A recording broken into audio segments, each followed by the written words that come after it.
আপনারা দেখছেন একুশে টেলিভিশন।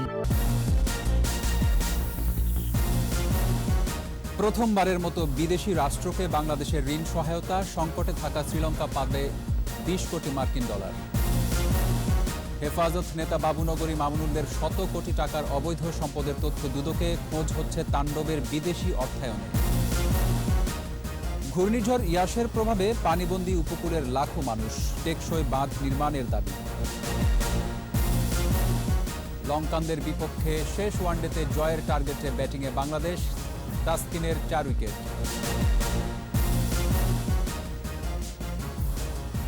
লঙ্কানদের বিপক্ষে শেষ ওয়ানডেতে জয়ের টার্গেটে ব্যাটিংয়ে বাংলাদেশ, তাসকিনের 4 উইকেট।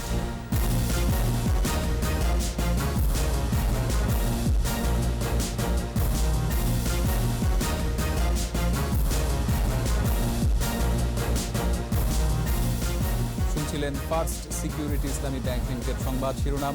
আমন্ত্রণ সন্ধ্যা 7টার 21-এর সংবাদে, সাথে আছি রক্তিম ত্রিপুরা। দর্শক, 21-এ টেলিভিশনের সংবাদ একই সাথে সরাসরি দেখতে পাবেন আমাদের ফেসবুক পেজ www.facebook.com/21e24 অনলাইনে। বৈদেশিক মুদ্রার সংকটে ডুবতে থাকা শ্রীলঙ্কাকে টেনে তোলার উদ্যোগে যোগ দিচ্ছে বাংলাদেশ। সোয়াপ বা মুদ্রা বিনিময় ব্যবস্থার আওতায় দেশটিকে 20 কোটি মার্কিন ডলারের ঋণ সহায়তা দিচ্ছে বাংলাদেশ ব্যাংক। প্রক্রিয়াটি সম্পন্ন হলে এটি হবে বিদেশি কোনো রাষ্ট্রকে বাংলাদেশের ঋণ দেওয়ার প্রথম গৌরবোজ্জ্বল ঘটনা। দীপু সারোয়ারের রিপোর্ট। শ্রীলঙ্কা ভারত মহাসাগরে জেগে ওঠা একটি দ্বীপ রাষ্ট্র। চারদিকের সুনীল সাগর আর অপরূপ নৈসর্গিক শোভা নিয়ে ছড়িয়ে থাকা দ্বীপগুলোই দেশটির প্রধান সম্পদ। কিন্তু করোনার ভয়াবহতায় নেই বিদেশি পর্যটকদের আনাগোনা। এছাড়া দীর্ঘ গৃহযুদ্ধের ক্ষত ও বৈদেশিক ঋণের চাপ তো রয়েছেই। এদিকে এবছরই প্রায় $4 বিলিয়ন ঋণ শোধ করতে হবে শ্রীলঙ্কাকে। এই চাপ 73 বছরের মধ্যে সবচেয়ে ভয়াবহ অর্থনৈতিক মন্দায় ফেলেছে দেশটিকে। উত্তরণে রিজার্ভ বাড়ানোর কোনো বিকল্প নেই। ডলার পেতে তাই লন্ডন আন্তঃব্যাংক অফার্ড রেটের চেয়েও 2% বেশি সুদ গুনতে রাজি লঙ্কান সরকার। বন্ধুত্ব, সাথে রয়েছে ঋণের উচ্চ সুদ। আঞ্চলিক রাজনীতিতে প্রভাব বাড়ানোর সুযোগও বাংলাদেশের সামনে। তাই রিজার্ভ থেকে শ্রীলঙ্কাকে দেয়া হচ্ছে 20 কোটি মার্কিন ডলার। বাংলাদেশ ব্যাংক অন্য জায়গায় টাকা খাটালে যে সুদটা পেত তার চাইতে অন্ততপক্ষে তার বেশি % ইন্টারেস্ট সেখানে পাবে। আজকের বিদেশে ডলার বা ফরেন কারেন্সি লোন রাখলে পরে তেমন কোনো ইন্টারেস্ট ইনকাম হয় না। এই ক্ষেত্রে 2% বা তারও অধিক ইন্টারেস্ট ইনকাম হতে পারে। এদিকে বাংলাদেশ যত ডলার দেবে তার সমমূল্যের শ্রীলঙ্কান রুপি গ্যারান্টি হিসেবে জমা রাখবে সেন্ট্রাল ব্যাংক অব শ্রীলঙ্কা। তাই বাংলাদেশের বৈদেশিক মুদ্রার রিজার্ভ কমার আশঙ্কা থাকছে না। যেহেতু বাংলাদেশের রিজার্ভ লেভেল কমফোর্টেবল, যেহেতু 200 মিলিয়ন আমাদের জন্য খুব বিশাল বড় একটা দায়বদ্ধতা নয়, প্রতিবেশী দেশ হিসাবে আমাদের সরকার হয়তো সেগুলোকে বিবেচনায় নিয়েই শ্রীলঙ্কান সরকারের এই অনুরোধকে তারা এটা দিয়েছেন। বাংলাদেশের রিজার্ভ এখন $45 বিলিয়ন, আর শ্রীলঙ্কার রিজার্ভের পরিমাণ মাত্র $4.5 বিলিয়ন কাছাকাছি। সম্প্রতি চীনের সাথে $120 কোটি একটি চুক্তি সই করেছে দেশটি। এছাড়া ভারত থেকেও $100 কোটি পাওয়ার জোর প্রচেষ্টা চলছে। তবুও শ্রীলঙ্কাকে ঋণ দেওয়ার ক্ষেত্রে বড় কোনো ঝুঁকি দেখছেন না অর্থনীতিবিদরা। তবে ঋণের মেয়াদ বাড়ার পূর্বাভাস তাদের। স্বাধীনতার সুবর্ণ জয়ন্তী ও মুজিব শতবর্ষ অনুষ্ঠানে যোগ দিতে গত মার্চে ঢাকায় আসেন শ্রীলঙ্কার প্রধানমন্ত্রী মাহিন্দা রাজাপক্ষে। এর কিছুদিন পরেই ডলার চেয়ে বাংলাদেশ ব্যাংকে চিঠি পাঠায় central bank of Sri Lanka. Bangladesh সরকারের কাছে শ্রীলঙ্কান সরকার এই সোয়াপ অ্যারেঞ্জমেন্টের জন্য বিশেষ রিকোয়েস্ট করেছিল এবং শ্রীলঙ্কান সরকার প্রধান যখন বাংলাদেশে এসেছিলেন তখনও এটা নিয়ে রিকোয়েস্ট করেন। এটা একটা রাজনৈতিক সিদ্ধান্ত। দীপু সারোয়ার, 21 টেলিভিশন, ঢাকা। জুনায়েদ বাবুনগরী, মামুনুল হক সহ হেফাজতের অর্ধশত নেতার সম্পদের তথ্য চেয়ে সরকারের বিভিন্ন দপ্তরে চিঠি পাঠিয়েছে দুর্নীতি দমন কমিশন দুদক। অনুসন্ধানের প্রাথমিক পর্যায়ে হেফাজত নেতাদের ১১৮ কোটি টাকার সম্পদের তথ্য বেরিয়ে এসেছে। দীপু সারোয়ারের আরেকটি রিপোর্ট।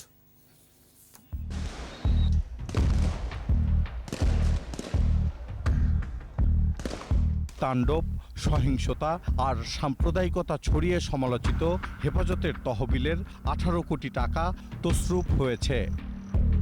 একই সঙ্গে মাদ্রাসা, এতিমখানা ও ইসলামী প্রতিষ্ঠানের শত কোটি টাকা আত্মসাতের অভিযোগ অর্ধশত নেতার বিরুদ্ধে। অনুসন্ধানে নেমেই এমন তথ্য পেয়েছে দুদক।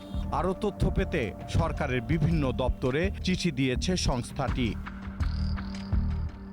যাদের সম্পদের তথ্য চাওয়া হয়েছে তাদের মধ্যে আছেন জুনায়েদ বাবুনগরী, আহমদ আব্দুল কাদের, মাহফুজুল হক, জুনায়েদ আল হাবিব, মামুনুল হক, জালাল উদ্দিন ও মনির হোসাইন কাশেমির মতো নেতারা। দুদক সচিব জানান, হেফাজত নেতাদের সম্পদ অনুসন্ধানে তথ্য উপাত্ত সংগ্রহ চলছে। বাংলাদেশ ব্যাংক আছে, তারপরে বিভিন্ন জায়গার ভূমি অফিস আছে, এইসব জায়গায় যেখানে রিসোর্স থাকে তথ্য চেয়েছি। হেফাজতের তাণ্ডব সহিংসতায় বিদেশি অর্থায়নেরও খোঁজ রাখছে দুদক। দীপু সারোয়ার, ২১ টেলিভিশন, ঢাকা। ঘূর্ণিঝড় ইয়াস এর প্রভাবে বাঁধ ভেঙে বিভিন্ন স্থান প্লাবিত হয়েছে। ঘরবাড়ি, মাছের ঘের, দোকানপাট আর গবাদি পশু হারিয়ে অনেকেই দিশেহারা। খোলা আকাশের নিচে মানবেতর দিন কাটাচ্ছেন। এরই মধ্যে প্রশাসনের পক্ষ থেকে ক্ষতিগ্রস্তদের পুনর্বাসনে নেওয়া হয়েছে ব্যবস্থা। এদিকে ২ দিনেরও বেশি সময় বন্ধ থাকার পর লঞ্চ ও ফেরি চলাচল স্বাভাবিক হয়েছে। প্রতিনিধিদের সহায়তায় মাসুম আলিসার রিপোর্ট। খুলনায় জোয়ারের পানিতে বন্দী ৩ উপজেলার ৬,০০০ বাসিন্দা। কেউ বা আশ্রয় কেন্দ্রে, কেউ বা তলিয়ে যাওয়া ঘরের উঁচু জায়গায় ঠাঁই নিয়েছেন। ক্ষতিগ্রস্তদের পুনর্বাসন ও বাঁধ সংস্কারের কাজ চলছে। থাকবার কোনো জায়গা নেই। আমাদের ঘর বাড়ি সবকিছু ভেঙে চলে গেছে, ঘরের মাটি নেই, না খাই রয়েছে। ইতিমধ্যে রক্ষণাবেক্ষণ কাজ শুরু হয়েছে। প্রতিটা ইউনিয়নের সরকারের পক্ষ থেকে ২,৫০,০০০ টাকা বরাদ্দ দেওয়া হয়েছে। ইয়াসের প্রভাবে বাঁধ ভেঙে লন্ডভন্ড সাতক্ষীরার ২৪ ইউনিয়ন। ভেসে গেছে ৫,০০০ মাছের ঘের। প্লাবিত হয়েছে ৭০টির বেশি গ্রাম। মোংলার সুন্দরবন সংলগ্ন জয়মনিরঘোল, কানাইনগর, চিলা, সুন্দরতলা, কলাতলা ও বুড়িডাঙ্গায় পানিবন্দী অন্তত ৭৫০ মানুষ। ক্ষতিগ্রস্ত হয়েছে অসংখ্য বসতঘর। ভেসে গেছে ৬৮৫টি মাছের খামার। বরগুনায় ১৭ কিলোমিটার বেড়িবাঁধ ক্ষতিগ্রস্ত এবং বেশ কিছু পয়েন্ট ভেঙে যাওয়ায় পানিবন্দী শত শত পরিবার। বিভিন্ন আশ্রয়কেন্দ্রে ঠাঁই হয়েছে নিম্নাঞ্চলের মানুষের। এদিকে দুর্গতরা জানিয়েছেন তাদের খোঁজ খবর নেয়নি কেউ। কোনো প্রশাসন, কোনো চেয়ারম্যান আইয়ে দেখে নাই যে তারা কিভাবে আছে। পয়েন্টগুলো অনেক মেরামত এবং প্লাস ক্ষয়ক্ষতি নিরূপণের কাজ এখনো চলমান রয়েছে। ভোলার বেশিরভাগ এলাকায় রয়েছে ঝড়ের ক্ষতচিহ্ন। পানিবন্দী পুরো দ্বীপের মানুষ। ঘরবাড়ি, মাছের ঘের, দোকানপাট আর গবাদি পশু হারিয়ে দিশেহারা অনেকেই। জেলায় ৪,৫০০ কাঁচা পাকা ঘর বিধ্বস্ত হয়েছে। মারা গেছেন ২ জন। নিখোঁজ হাজারো গবাদি পশু। এছাড়া ১৫ কিলোমিটার বাঁধ ক্ষতিগ্রস্ত হয়েছে। নোয়াখালীর হাতিয়ায় বিভিন্ন এলাকা প্লাবিত হয়েছে। পানিবন্দী অন্তত ৩০,০০০ মানুষ। শুকচর ইউনিয়নে জোয়ারের পানিতে ভেসে গেছে এক শিশু। এদিকে ঘূর্ণিঝড় ইয়াসের প্রভাবে ২ দিনেরও বেশি সময় বন্ধ থাকার পর দৌলতদিয়া, পাটুরিয়া ও বাংলাবাজার শিমুলিয়া নৌরুটে লঞ্চ ও ফেরি চলাচল শুরু করেছে। উপকূলীয় এলাকায় টেকসই বেড়িবাঁধ না থাকায় এ জনপদের মানুষ ঘূর্ণিঝড় ও জলোচ্ছ্বাসের কবলে প্রতিনিয়ত সর্বশান্ত হচ্ছে। মাসুম আলিসা, ২১ টেলিভিশন।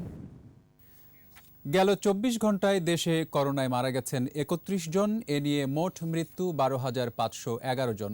স্বাস্থ্য অধিদপ্তরের সংবাদ বিজ্ঞপ্তিতে জানানো হয়েছে, ৪৯৭টি পরীক্ষাগারে ১৫,৩৮৮টি নমুনায় নতুন করে আক্রান্ত ১,৩৫৮ জন। এ নিয়ে আক্রান্তের সংখ্যা দাঁড়িয়েছে ৭,৯৬,৩৪৩ জনে। পরীক্ষার বিপরীতে দৈনিক সংক্রমণ হার ৯.৩০%।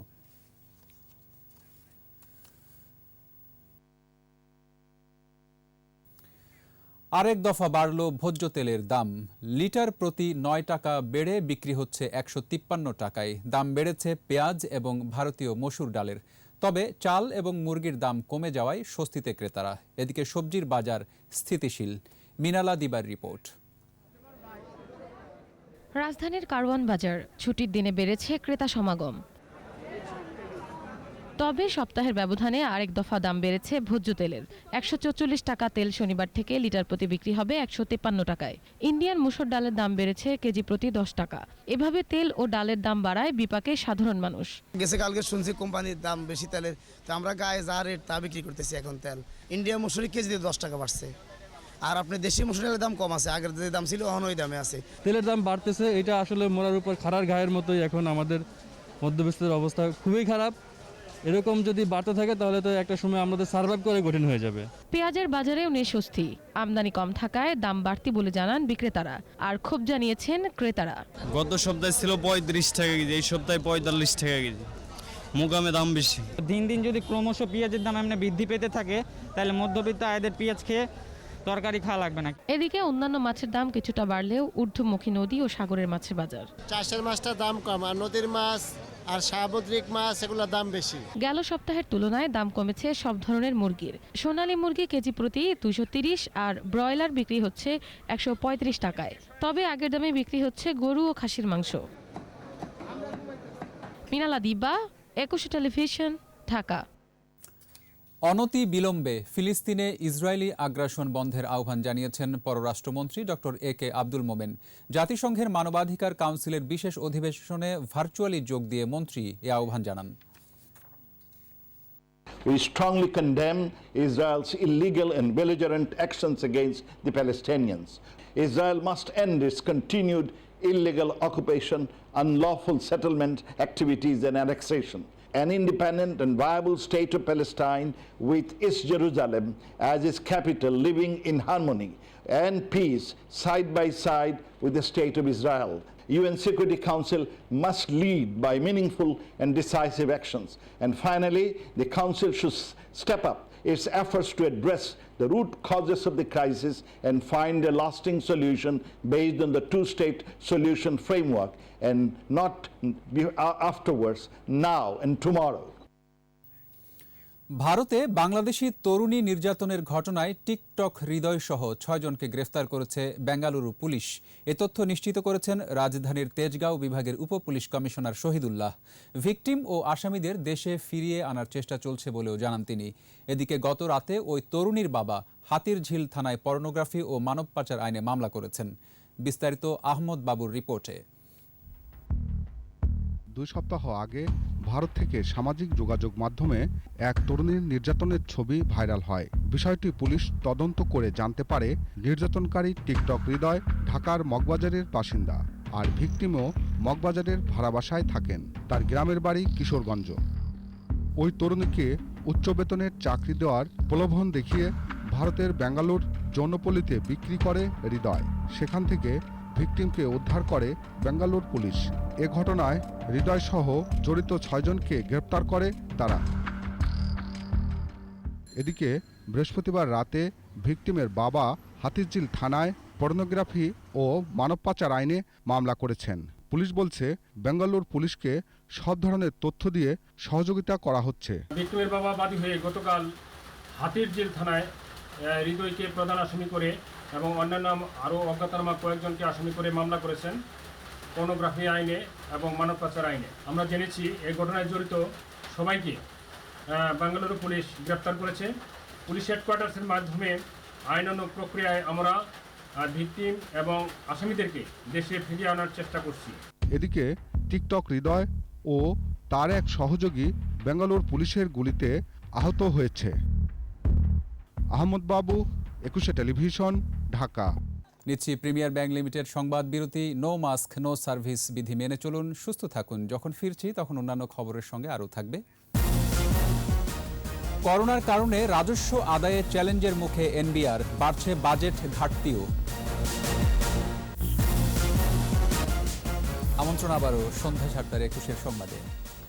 দেশের অর্থনীতির স্বার্থেই কালো টাকা সাদা করার সুযোগ রাখা হয় বলে মন্তব্য করেছেন তথ্য ও সম্প্রচার মন্ত্রী ডক্টর হাসান মাহমুদ। ধানমন্ডিতে আওয়ামী লীগ সভাপতির রাজনৈতিক কার্যালয়ে দলের ত্রাণ ও সমাজ কল্যাণ উপকমিটির পক্ষ থেকে করোনা সুরক্ষা সামগ্রী প্রদান অনুষ্ঠানে যোগ দেন তিনি। এ সময় বলেন, পৃথিবীর বহু দেশে কালো টাকা সাদা করার সুযোগ রয়েছে। এ বিষয়ে বিএনপির মহাসচিব মির্জা ফখরুলের বক্তব্যের সমালোচনা করেন তথ্যমন্ত্রী। লকডাউন প্রসঙ্গে তিনি বলেন, লকডাউন কোনো স্থায়ী সমাধান নয়। জনগণ স্বাস্থ্যবিধি মানে না বলেই লকডাউন দিতে হয়। এ সময় করোনার ভয়াবহতা বিবেচনায় দেশবাসীকে স্বাস্থ্যবিধি মেনে চলার আহ্বান জানান তথ্যমন্ত্রী। এখন খালেদা জিয়া যে নিজে কালো টাকা সাদা করেছিলেন সেটার জবাবটা কি আপনার কাছে?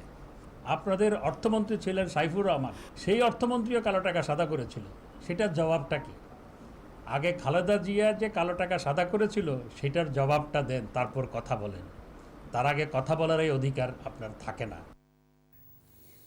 দীর্ঘ সময় সরাসরি ক্লাস থেকে বঞ্চিত শিক্ষার্থীরা অনলাইন শিক্ষা কার্যক্রমে অনাগ্রহের পাশাপাশি ইলেকট্রনিক ডিভাইস ব্যবহারে বাড়ছে আসক্তি। এমন প্রেক্ষাপটে শিক্ষা ঘাটতির আশঙ্কা তৈরি হয়েছে প্রায় 4 কোটি শিক্ষার্থীর একটি বড় অংশের। মহামারীর কারণে 2021 সালের এসএসসি ও এইচএসসি পরীক্ষা নিয়েও গেল বছরের মতো দ্বিধায় দুলছে তারা। আকবর হোসেন সুমনের 2 পর্বের ধারাবাহিক প্রতিবেদনের প্রথম পর্ব। 2020 সালের 17 মার্চ থেকে বন্ধ দেশের সব শিক্ষা প্রতিষ্ঠান। সরাসরি ক্লাস এবং পরীক্ষায় অংশ নিতে না পারায় প্রাথমিক থেকে উচ্চ শিক্ষা পর্যন্ত প্রায় 4 কোটি শিক্ষার্থী দোদুল্যমান তাদের ভবিষ্যৎ নিয়ে। 14 মাসের শিক্ষা প্রতিষ্ঠান কয়েক দফায় খুলে দেবার ঘোষণাও শেষ মুহূর্তে পরিবর্তন হয়েছে করোনাকালীন পরিস্থিতি বিবেচনায়। সর্বশেষ ঘোষণায় 13 জুন থেকে পর্যায়ক্রমে প্রাথমিক, মাধ্যমিক ও উচ্চ মাধ্যমিক শিক্ষা প্রতিষ্ঠান খুলে দেবার সিদ্ধান্ত এসেছে। তবে বারবার প্রস্তুতি নিয়েও নির্ধারিত সময় পরীক্ষা না হওয়াতে দ্বিধায় শিক্ষার্থীরা। করোনা মহামারী সময়টার মধ্যে আমরা বেশ একটা বন্দি দশার মধ্যে জীবন কাটাচ্ছি। এর ফলে দেখা যাচ্ছে যে একটা মানসিক অবসাদ, পড়াশোনার যে তাগিদটা সেটা আমরা আর পাচ্ছি না। 14 মাস ধরে আমরা সরাসরি পাঠদানের থেকে বঞ্চিত। আমরা আসলে অনলাইনে এবারই প্রথম ক্লাস করছি, তবু আমার মতে সেটা যথেষ্ট নয়। স্কুল কলেজ খুলবে কিনা, নাকি আগের বছরের মতো অটোপাস হয়ে যাবে, আর সরকারও এ বিষয়ে আমাদেরকে কোনো গাইডলাইন দিচ্ছে না। প্যান্ডেমিকে আমরা কোনো পরীক্ষা না হওয়ার কারণে কোনো পড়ালেখা বাসায় মন বসে না। এভাবে আসলে আসল মেধা মূল্যায়নটা হবে কিনা এটা নিয়েও একটা দ্বিধাদ্বন্দ্ব আর তৈরি হয়। অনলাইন ক্লাসে 30 থেকে 40% সাড়া পেলেও মোট শিক্ষার্থীর বড় অংশই এই কার্যক্রমের বাইরে। আপাতত হয়তো অনলাইন ভিত্তিক ক্লাস করছি, যেখানে 30 to 40% ছেলেমেয়েদের অংশগ্রহণ থাকে এবং বেশিরভাগ কিন্তু আমরা অনলাইন ক্লাসের অন্তর্ভুক্ত করতে পারছি না। অনিশ্চয়তার মধ্যে অভিভাবকরাও শঙ্কিত। আমরা অনেক চাপ দিতেছি, তবে আবার ভাবতে গেলে বোঝা যায় যে আমরা চাপ দিতেছি, ওরাই বা কী করবে, একঘেয়েমি হয়ে যাচ্ছে। মানসিক দ্বিধাগ্রস্তের মধ্যে দিয়ে আবার পড়াশোনার দিক থেকে পিছিয়ে পড়ছে। আবার প্রস্তুতি থাকার পরেও সময় ক্ষেপণের কারণে ফের প্রস্তুতি নেবার ক্ষেত্রে অনাগ্রহ তৈরি হচ্ছে শিক্ষার্থীদের মধ্যে। আকবর হোসেন সুমন, 21 টেলিভিশন, ঢাকা। আমাদের বিশেষ আয়োজন জনদুর্ভোগ।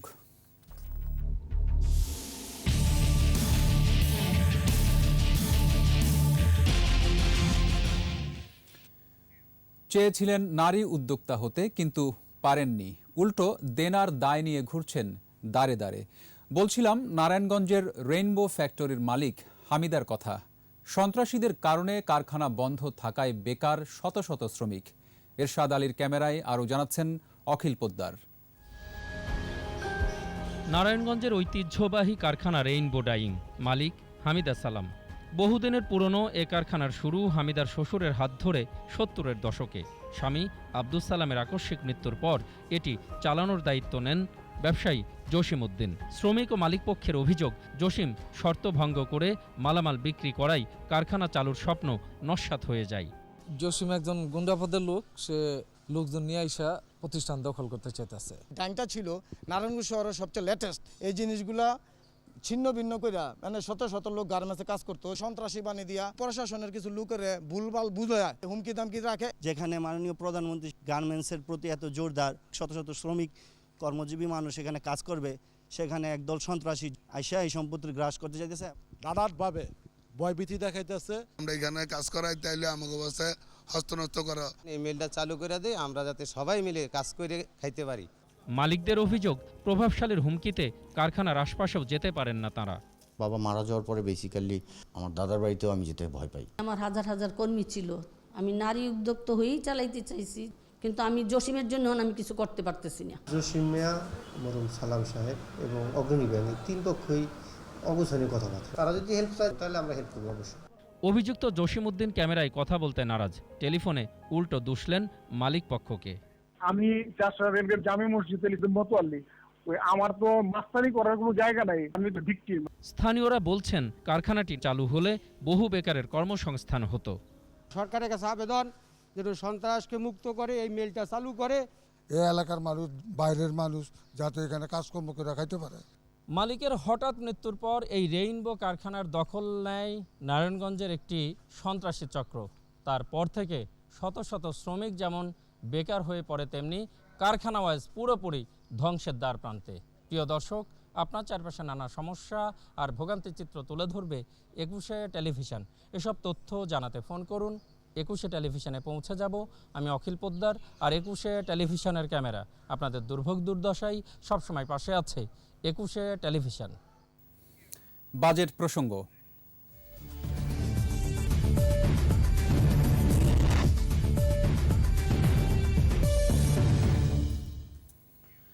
করোনার কারণে রাজস্ব আদায়ে বড় চ্যালেঞ্জের মুখে জাতীয় রাজস্ব বোর্ড এনবিআর। চলতি অর্থ বছরের প্রথম 8 মাসে আদায় লক্ষ্যমাত্রার 50% কিছু বেশি। করোনা এখনও বিদ্যমান, তারপরও 2021-22 অর্থ বছরের বাজেটে রেকর্ড লক্ষ্যমাত্রা দেয়া হচ্ছে এনবিআরকে। বাড়ছে বাজেট ঘাটতিও। মেহেদী হাসানের রিপোর্ট। করোনায় স্বাভাবিক গতিতে চলছে না ব্যবসা বাণিজ্য, যার নেতিবাচক প্রভাব পড়েছে রাজস্ব আদায়ে।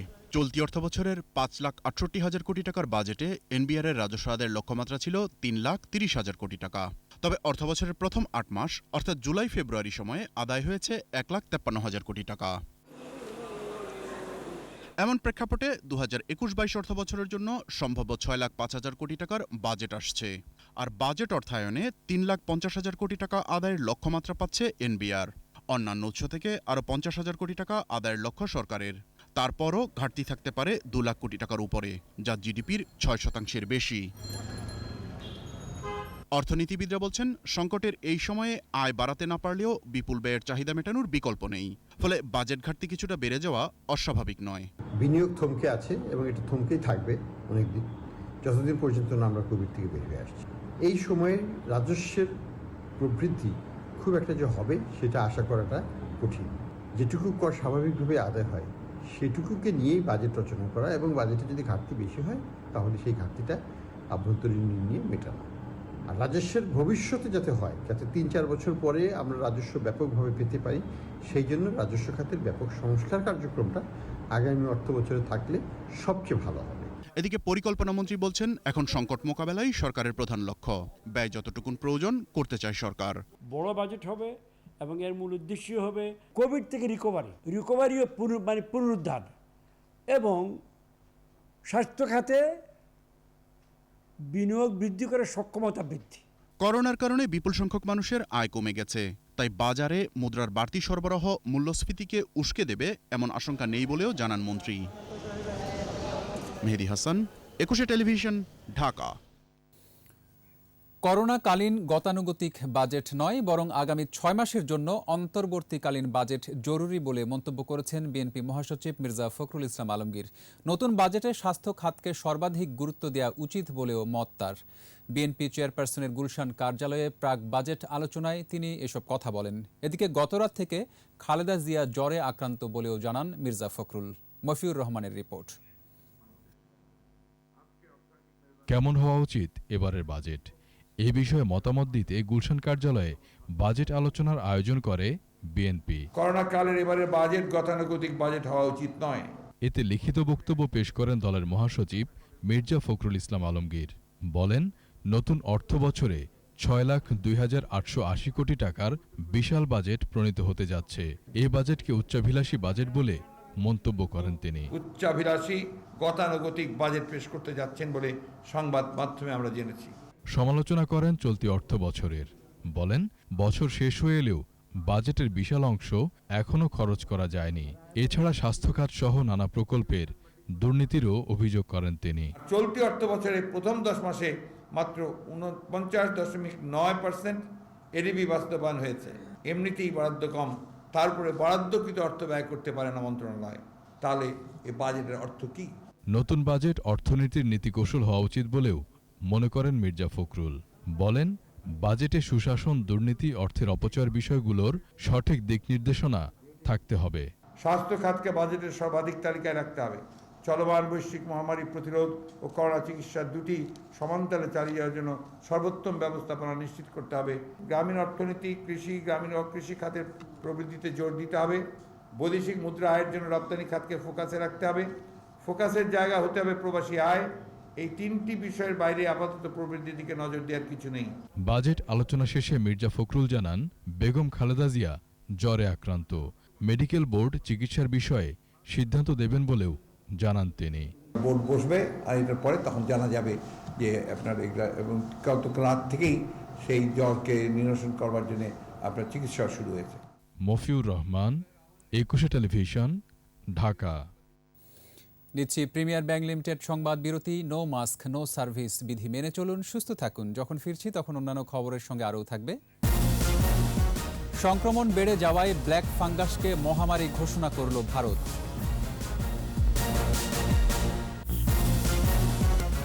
আমন্ত্রণ আবারও সন্ধ্যা 7:21 সংবাদে। অগ্রাধিকার ভিত্তিতে ছাত্র ও শিক্ষকদের করোনা টিকা দিয়ে শিক্ষা প্রতিষ্ঠান খুলে দেওয়ার দাবি জানিয়েছেন জাতীয় পার্টির চেয়ারম্যান গোলাম মোহাম্মদ কাদের। শুক্রবার ভিডিও বার্তায় এ দাবি জানান তিনি। দীর্ঘ সময় শিক্ষা প্রতিষ্ঠান বন্ধ রেখে একটি প্রজন্মকে মূর্খ হতে দেওয়া যায় না। তাই অগ্রাধিকার ভিত্তিতে শিক্ষা সংশ্লিষ্টদের টিকা দিয়ে শিক্ষা প্রতিষ্ঠান খুলে দিতে হবে।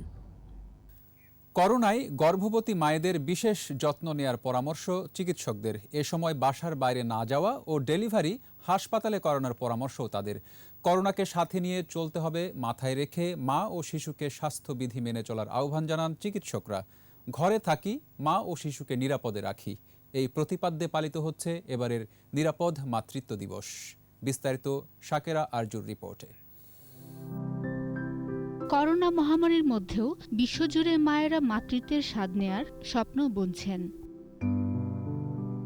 এমন বিশ্ব বাস্তবতায় নতুন জীবনকে সুস্থভাবে পৃথিবীতে আনার জন্য প্রস্তুত হতে হবে।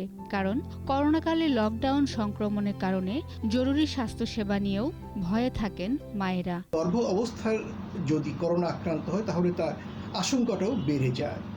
বিশেষ করে যদি ফুসফুস আক্রান্ত হওয়ার কারণে রক্তে অক্সিজেন সরবরাহ কমে যায়, তখন এর দ্বারা গর্ভস্থ শিশুও কিন্তু প্রভাবিত হয়। যারা গর্ভবতী আছেন তাদের প্রত্যেককে একটা নির্দিষ্ট নিয়মের মধ্যেই চলতে হবে যে আমি কোথায় যাব, কিভাবে যাব, কোথায় ডেলিভারি করাবো, বা আমার ডেলিভারিটাই কি নর্মাল হবে নাকি সিজার লাগবে, তা কিন্তু আমরা এখন আর কোনো ইমার্জেন্সির মধ্যে পড়তে চাই না। করোনা মহামারীর সময়ে গত বছরই কয়েকটি হাসপাতালে পৃথক কর্নার করা হয়েছে বলে জানান ডাক্তার আয়েশা।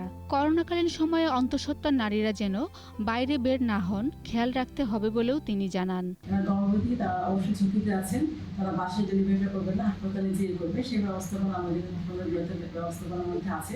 গর্ভবতী মায়ের করোনা উপসর্গ থাকলে আইসোলেশন শেষ না হওয়া পর্যন্ত বাসায় অবস্থানের পরামর্শ দিয়েছে স্বাস্থ্য অধিদপ্তর। তবে আইসোলেশনের সময় প্রসবের ব্যথা হলে প্রসূতি ইউনিটে দ্রুত যোগাযোগ করতে হবে। জন হপকিন্স বিশ্ববিদ্যালয় প্রকাশিত এক গবেষণায় আমরা দেখতে পাই বাংলাদেশে করোনার সময়ে মাতৃমৃত্যুর হার 25 থেকে 30% বেড়ে গিয়েছে। আগে যেখানে 47% প্রসব বাড়িতে হতো, করোনাকালে সেটি 70% উন্নীত হয়েছে। একজন প্রসূতি মায়ের জন্য সবসময় চিকিৎসা ব্যবস্থা রাখা, অর্থ ও প্রয়োজনীয় অন্য সব হাতের কাছে রাখার পরামর্শ দেন বিশেষজ্ঞরা। শাকেরা আরজু, একুশে টেলিভিশন, ঢাকা। মানসম্মত ঔষধ উৎপাদন ও বিপণনের প্রত্যয়ে বাংলাদেশ সেনাবাহিনীর সহযোগী প্রতিষ্ঠান হিসেবে আর্মি ফার্মা লিমিটেড যাত্রা শুরু করেছে। বৃহস্পতিবার গাজীপুর জয়দেবপুরের শিমুলতলিতে প্রতিষ্ঠানটি উদ্বোধন করেন সেনাবাহিনী প্রধান জেনারেল আজিজ আহমেদ। ইউরোপীয় পরামর্শক প্রতিষ্ঠান অ্যালোমেটিক কনসাল্টিং অ্যান্ড ইঞ্জিনিয়ারিং প্রাইভেট লিমিটেডের তত্ত্বাবধানে 100 বিঘা জমির উপর নির্মিত হচ্ছে কারখানা। এই প্রতিষ্ঠানে ট্যাবলেট, ক্যাপসুল, ইনজেকশন, ভ্যাকসিন সহ অ্যাগ্রোভেট প্রোডাক্ট উৎপাদনের সুবিধা থাকবে। উদ্বোধনী অনুষ্ঠানে সেনাপ্রধান বলেন, প্রধানমন্ত্রী শেখ হাসিনার দক্ষ দিক নির্দেশনায় বাংলাদেশ সেনাবাহিনী ও আর্মি ফার্মা আগামী দিনে স্বাস্থ্য খাতে উল্লেখযোগ্য ভূমিকা রাখবে। মিঠা পানির মাছের প্রাকৃতিক প্রজনন কেন্দ্র হালদা নদী জুড়ে চলছে ডিম উৎসব। ডিম ছেড়েছে রুই, কাতল, মৃগেল, কালা বাউস সহ 9 প্রজাতির মাছ। নদীর 10 কিলোমিটার জুড়ে ডিঙ্গি নৌকায় আহরণ করা হচ্ছে মাছের ডিম। দেশের প্রাকৃতিক এই প্রজনন কেন্দ্র রক্ষায় আলাদা কর্তৃপক্ষ গঠনের কথা বলছে স্থানীয় প্রশাসন। বিপ্লব মজুমদারের ক্যামেরায় চট্টগ্রাম থেকে রিপোর্ট করছেন হাসান ফেরদৌস। ঝড়, বৃষ্টি আর বজ্রপাত, দুর্যোগপূর্ণ এই আবহাওয়া যেন হালদাপাড়ের মানুষের জন্য আশীর্বাদ। প্রতি বছর অমাবস্যা আর পূর্ণিমার তিথিতে চৈত্র বৈশাখে মিঠা পানির বিভিন্ন প্রজাতির মা মাছ ডিম ছাড়তে ঝাঁকে ঝাঁকে ঘুরে বেড়ায় নদীর এ প্রান্ত থেকে ও প্রান্তে। বৃষ্টি, ঝড়ো হওয়া আর উজান থেকে আসা পাহাড়ি ঢলের মধ্যেই মা মাছ ডিম ছাড়লেও এবার খরার কারণে ডিম ছেড়েছে মধ্য জ্যৈষ্ঠের ভরা পূর্ণিমাতে। হালদা নদীর গড়দুয়ারায় প্রায় 10 কিলোমিটার এলাকা জুড়ে ব্যস্ত সময় কাটাচ্ছেন মৎস্য চাষিরা। নদীর পানিতে লবণাক্ততা বেড়ে যাওয়া এবং জলবায়ু পরিবর্তনের কারণে আগের মতো মা মাছ ডিম ছাড়ছে না বলে জানান স্থানীয়রা। বাঁক কাটার কারণে নদীটা কমে গেছে। আগে একটা দূরত্ব বেশি ছিল, এখন দূরত্ব কমে গেছে, যার কারণে মাছের একটা আশ্রয়স্থল ছিল যে এখানে আগে। লবণাক্ত আসলে তো তেমন একটু মনের মধ্যে একটু দুর্বল হয়ে গেছে। একই কথা বলছেন হালদা গবেষক এবং জেলা মৎস্য কর্মকর্তারা। খুবই কন্ট্রোল এবং দূষণমুক্ত বলা যায়, যার জন্য জনগণ খুবই আশাবাদী যে তারা খুব ডিম পাবে। যে প্রতিবেশ ডিম ছাড়া মা মাছ প্রোটেকশন সবকিছু মিলে সর্বোচ্চ অবস্থানে আছে। ডিম দেরিতে ছাড়ার যেটা মূল কারণ সেটা হচ্ছে পর্যাপ্ত বৃষ্টি। প্রকৃতি আমাদেরকে সাপোর্ট করছে না। দেশের মিঠা পানির মাছের প্রাকৃতিক এই প্রজনন কেন্দ্রকে রক্ষা এবং মা মাছের অভয়ারণ্য গড়ে তুলতে সরকারিভাবে আলাদা কর্তৃপক্ষ গড়ে তোলার কথা বলছেন স্থানীয় প্রশাসন। যে হালদাকে যত্ন করে, হালদাকে সুস্থ রেখে, হালদার দখল, দূষণ, বালু উত্তোলন বন্ধ, মা মাছ নিধন বন্ধ করে হালদাকে যত্ন রাখতে পারি, তাহলে আমাদের ডিমের পরিমাণ বাড়বে, রেণুর পরিমাণ বাড়বে, আর যারা ডিম সংগ্রহকারী আছেন ওনাদের আর্থসামাজিক উন্নয়ন হবে। গেল বছরের ডিসেম্বরে হালদাকে বঙ্গবন্ধু মৎস্য হেরিটেজ হিসেবে ঘোষণা করে সরকার। কাগজ কলমে সীমাবদ্ধ না রেখে সরকারের এই উদ্যোগকে আরও কার্যকর করার কথা বলছেন সংশ্লিষ্টরা। হাসান ফেরদৌস, 21 টেলিভিশন, চট্টগ্রাম। আর এরই সাথে শেষ করছি সন্ধ্যা 7টার 21 সংবাদ। যাবার আগে ফার্স্ট সিকিউরিটি ইসলামী ব্যাংক লিমিটেড সংবাদ শিরোনামগুলো আরও একবার। প্রথমবারের মতো বিদেশি রাষ্ট্রকে বাংলাদেশের ঋণ সহায়তা, সংকটে থাকা শ্রীলঙ্কা পাচ্ছে 20 কোটি মার্কিন ডলার। হেফাজত নেতা বাবুনগরী মামুনুলদের শত কোটি টাকার অবৈধ সম্পদের তথ্য দুদকে, খোঁজ হচ্ছে তাণ্ডবের বিদেশি অর্থায়নে। ঘূর্ণিঝড় ইয়াসের প্রভাবে পানিবন্দী উপকূলের লাখো মানুষ, টেকসই বাঁধ নির্মাণের দাবি। প্রতি লিটারে এবার 9 টাকা বাড়ল সয়াবিন তেলের দাম, চাল সবজির বাজারে স্বস্তি। লঙ্কানদের বিপক্ষে শেষ ওয়ানডেতে জয়ের টার্গেটে ব্যাটিংয়ে বাংলাদেশ, তাসকিনের 4 উইকেট।